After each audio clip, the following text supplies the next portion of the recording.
ঝড় তুফান এবং ঘূর্ণিঝড়ের সময় আমাদের সর্বপ্রথম করণীয় হলো, আগে থেকে আমরা যদি অনুমান করতে পারি, পূর্বাভাস জানতে পারি, তাহলে সর্বোচ্চ সতর্ক থাকা। সর্বোচ্চ কি থাকা?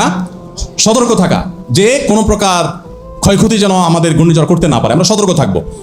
এ বিষয়ে যারা বিশাল রাখবো, অন্য কারোর যেন ক্ষয়ক্ষতি না হয় সেগুলো আমরা খেয়াল রাখবো। এটা আমাদের প্রথম করণীয়। সতর্ক থাকার পাশাপাশি ইমানদার বিশ্বাস করবে যে আমার সতর্কতাই আমাকে সব নিরাপত্তা এনে দিবে না। আমি সতর্ক থাকার পর আমার কাজ শেষ করছি, এবার আল্লাহর উপর ভরসা করা। আমাদের নবী করিম সাল্লাল্লাহু আলাইহি ওয়াসাল্লাম হিজরতের আগে দেখেন কতগুলো পদক্ষেপ নিয়েছেন। রাতে হিজরত করেছেন যাতে করে শত্রুরা ট্রেন না পায়।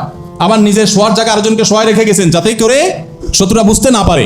যে পথে সাধারণত মদিনা যায় তার আরেকটা ভিন্ন পথ ধরেছেন সাথে শত্রুরা ট্রেন না পায়। এতগুলো প্রচেষ্টা অব্যাহত করে তারপর এবার গারে সওরে গিয়ে বলেছেন ইন্নাল্লাহ মা'ানা, আল্লাহর উপর ভরসা, আল্লাহ আমাদেরকে দেখছেন। তাহলে আগে নিজের কাজটা দায়িত্ব পালন করেছেন। তাহলে ঘূর্ণিঝড় আসলে আমাদের প্রথম কাজ হবে সতর্ক থাকা। সতর্ক থাকলেই সব হয়ে যাবে তা না, এটা নাস্তিকের কথা, ইমানদারের কথা না। ইমানদার জানে যে সব কিছু কার হাতে? মূলত আল্লাহর হাতে। অতএব আল্লাহর নির্দেশ সতর্ক থাকা হবে, আমরা সতর্ক হব। সতর্ক হওয়ার পর এবার কাজ হলো আল্লাহর কাছে দোয়া করা। কি দোয়া পড়বো? ঝড় যখন আসে, বাতাস যখন খুব বইতে থাকে, তখন আমরা দোয়া করবো আল্লাহুম্মা ইন্নী আসআলুকা খায়রাহা ওয়া খায়রা মা ফিহা ওয়া খায়রা মা উরসিলাত বিহি ওয়া আউযু বিকা মিন শাররিহা ওয়া শাররি মা ফিহা ওয়া শাররি মা উরসিলাত বিহি। আল্লাহ, এই বৃষ্টির ভালোটা, এর ভিতরে যে ভালো আছে এবং যেই ভালো নিয়ে বৃষ্টি আসছে বা এই বাতাস আসছে, ঝড় আসছে, সেগুলো আমরা চাই। আর এই বাতাস বা ঝড়ের ভেতরে লুকায়িত অকল্যাণ থাকলে সেটা থেকে আমরা আপনার কাছে পানা চাই। এ দোয়া পড়া সুন্নাত।